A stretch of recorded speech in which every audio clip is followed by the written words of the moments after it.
right now on 5 on Your Side at 10. So the balloon is maneuverable. Clearly, it's violated U.S. airspace. And again, we've communicated that fact to the PRC. That controversial suspected Chinese spy balloon seen across the bi-state this afternoon. Good evening. I'm Brent Solomon. China claims the balloon is a civilian airship used for weather research that was blown off course. The U.S. Department of Defense says it is monitoring it closely. Tonight, Robert Townsend with local reaction. What can we really do? This is kind of strange. Strange or not, the big suspected Chinese spy balloon now moving across the U.S. has captivated the world and balloon watchers across St. Louis. I'd be a little concerned about it. From South St. Louis, O'Fallon, Missouri to Washington, Missouri, plenty of people snapped cell phone photos of China's balloon that's reportedly the size of 3 buses. Chinese officials insist their civilian airship is used for weather research, blown off course, and not a threat to the U.S. Yeah, there's lots of things to be suspicious about, but all we could do is be our good little selves and carry on until we got something bigger to worry about.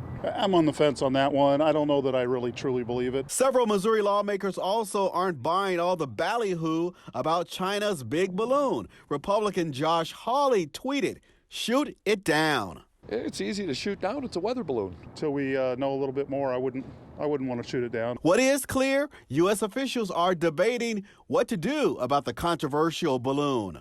I made clear that the presence of this surveillance balloon in U.S. airspace is a clear violation of U.S. sovereignty and international law. The Pentagon says it's tracking the balloon's every move. Oh, nothing to worry about if the Pentagon's all over it. Something's in the air.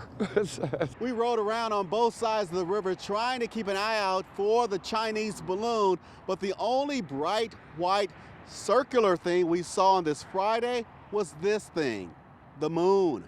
Robert Townsend, 5 on Your Side. And tonight, NOAA says the suspected spy balloon is heading toward the Carolinas. Earlier, the Pentagon reported a second Chinese surveillance balloon flying over Latin America. Developing tonight, Memphis police say the 6th police officer involved in the death of Tyree Nichols is fired. An internal investigation showed Officer Preston Hemphill violated multiple department policies, including rules surrounding using a stun gun. He had previously been suspended. 5 other officers have already been fired and charged with second-degree murder in Nichols' death.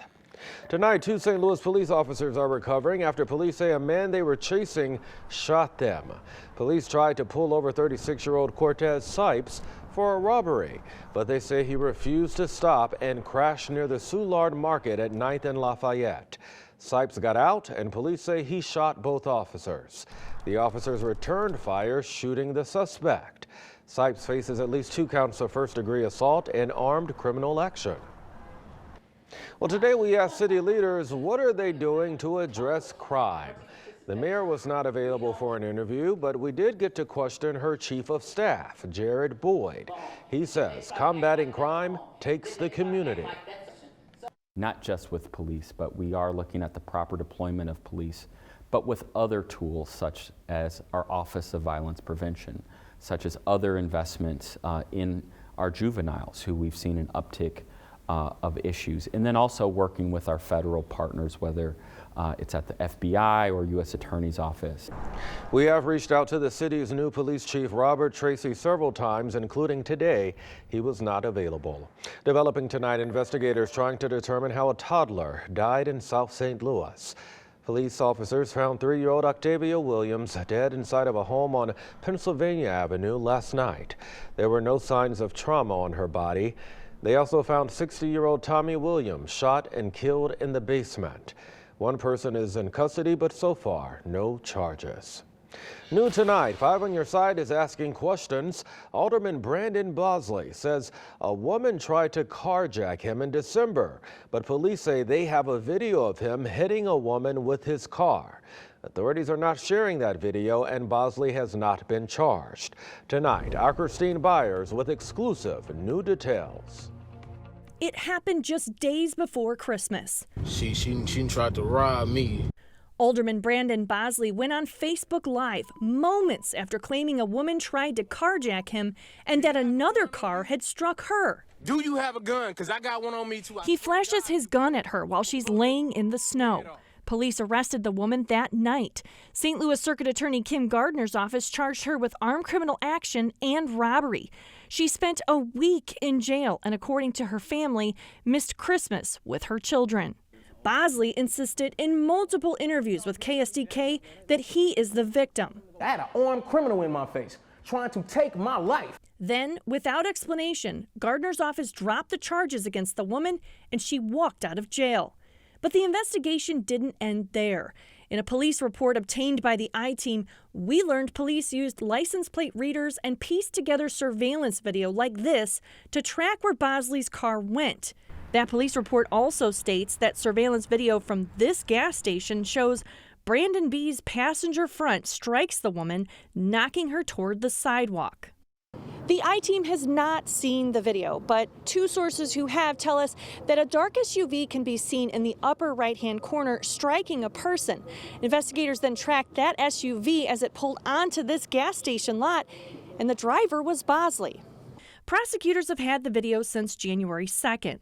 Police applied for charges against Bosley for filing a false police report, assault, and unlawful use of a weapon, according to sources familiar with the investigation. A spokesman for the St. Louis Circuit Attorney's Office tells us, "We filed charges according to the quality of the evidence presented, and we didn't find evidence to support the charges at this time." The report also states Bosley was at a house where the woman sometimes lives moments before the crash. The woman who lives there now told police Bosley was there for quite some time. Bosley told police he was checking on citizen complaints about dumpsters missing lids. Alderman Bosley wouldn't go on camera, but told me any claims that he struck the woman with his car are 100% false, and he's prepared to sue anyone who says otherwise. For the I-Team, Christine Byers, 5 on your side. All right, Christine, keep digging. Anyone 21 and older can now buy recreational marijuana in Missouri. The state's health department approved more than 200 dispensaries to begin selling marijuana today. Customers were in line ready to go this morning at many local dispensaries, including Starbuds in University City and Phil State in Florissant. Our cameras visited both today. We're told store owners are prepared. So we worked on quadrupling production down there to meet the demands forecasted here. And then anticipating with what we have at our retail location here at Field State, we've actually doubled and tripled inventory. The state says almost all medical dispensaries in the state applied for a license to sell recreationally, but some dispensaries aren't approved just yet. Tonight, the U.S. Environmental Protection Agency has set a date for cleaning up the West Lake landfill. The project will start in March of next year. According to the landfill's dashboard, nearly 1,000 soil samples were taken and 452 tested positive for radioactive material. For the past decade, Don Chapman has been advocating for the city of Bridgeton to take action. It was mind-blowing. I just couldn't wrap my head around it, and I thought, well, is this chemotherapy? And then when I learned it was Manhattan Project waste, I was like, well, why would that be here? With a cleanup date set, a group of potentially responsible parties will have to agree on how much each company will pay towards the project. If they can't decide, the EPA will take over and then sue to recover the money. I try to avoid it. I go back down the other way. North County drivers, listen up. The closure happening along I-270 this weekend. Cold, dry air. It is still with us tonight, teens and 20s, and a strong southeast wind, but we warm up big time this weekend. More on how warm coming up.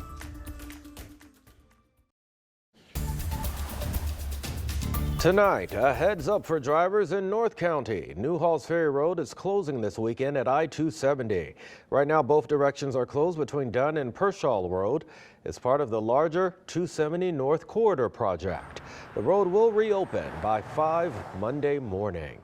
Time now to get a closer look at your weather first forecast. We have the weekend upon us, and everyone wants to know, what are we looking at? Much warmer, which is good. Yeah. In fact, some 50s again for not only Saturday and Sunday, Brent. Camera shaking a little bit. That's a southeast wind that's getting a little stronger, and right now about 13 miles an hour. And this is looking from 100 above the park toward the arch right there, and the wheel, which is right here. So 23 degrees. It's cold, dry air in place. 26 was the high. This will all change. Remember, yesterday it was 51, and the low this morning was very cold at 13. 42 and 25 are the averages, and a little bit of that southeast wind at 13 miles an hour. Could see some gusts as high as 25. And current temperatures, yeah, it is really cold still. In the teens on the Illinois side, Missouri side, basically low 20s. But the coldest air is right around Quebec and Montreal.